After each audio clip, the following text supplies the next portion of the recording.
7 habitudes qui peuvent détruire ton cerveau. Et quand tu comprendras quelles sont ces habitudes, tu transformeras ta vie. Alors, découvre ces 7 secrets dans ce nouvel épisode de Super Coach.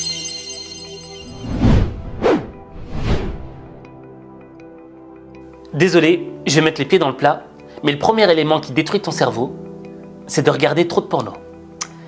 La pornographie, c'est un élément qui détruit ton cerveau, dans le sens où ça te déconnecte du monde réel.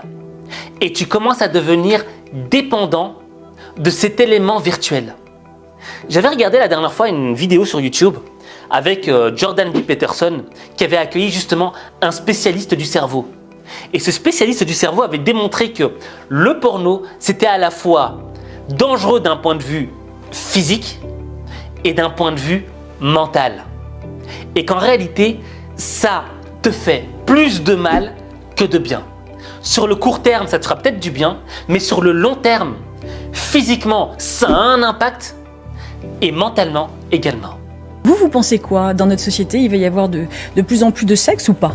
Il y en a toujours eu beaucoup, ouais. Et je crois qu'il faut parler aussi de ce que ça représente, l'impact matériel et financier. C'est énorme, il y a une exploitation matérielle qui est scandaleuse, et je crois que je ne suis pas prêt, moi, de banaliser auprès des plus jeunes. Moi-même, en allant sur Internet, et sans le vouloir, en ouvrant des mails, je ne sais pas d'où ils viennent, eh bien, je tombe sur des images pornographiques. Donc j'imagine que les enfants doivent tomber là-dessus assez facilement. Je crois qu'il faut dénoncer ça, et là, vous avez parlé d'enfants de 7 ans, 10 ans, Alors justement, quel est l'impact? Un enfant de 10 ans sur 2 dit avoir déjà vu un film X. Quel peut être l'impact sur... Alors, d'abord, je ne ferai pas de généralité parce que c'est toujours dangereux.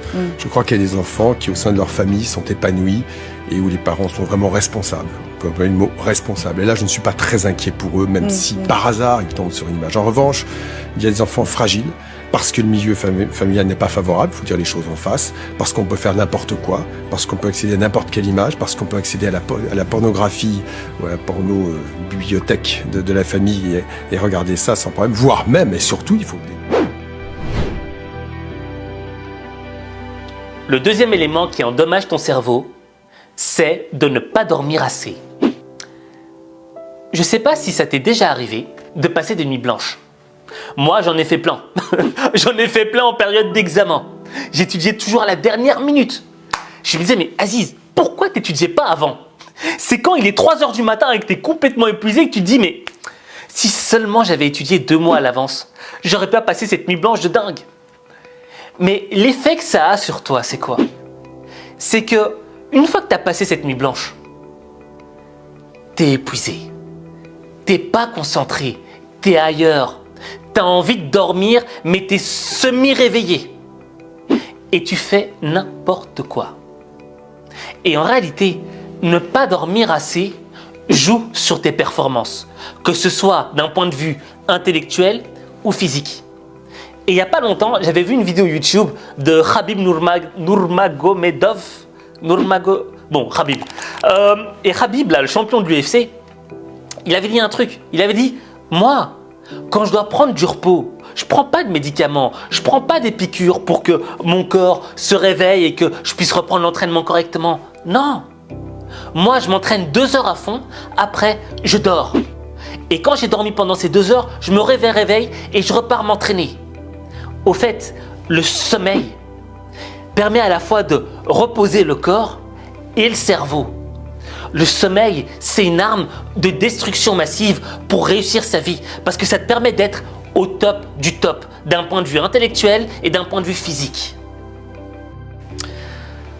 Le troisième élément, c'est de s'isoler socialement, de vouloir rester seul, de baigner dans la solitude. La seule chose que ça te rapporte, c'est de la tristesse. Quand on est seul, constamment, quand on est enfermé dans sa chambre, constamment, quand on ne veut pas avoir d'interaction avec les autres constamment, on est baigné dans des émotions négatives. Parce que la solitude, ça fait mal. Et il y avait une étude qui avait été démontrée que nous, les hommes,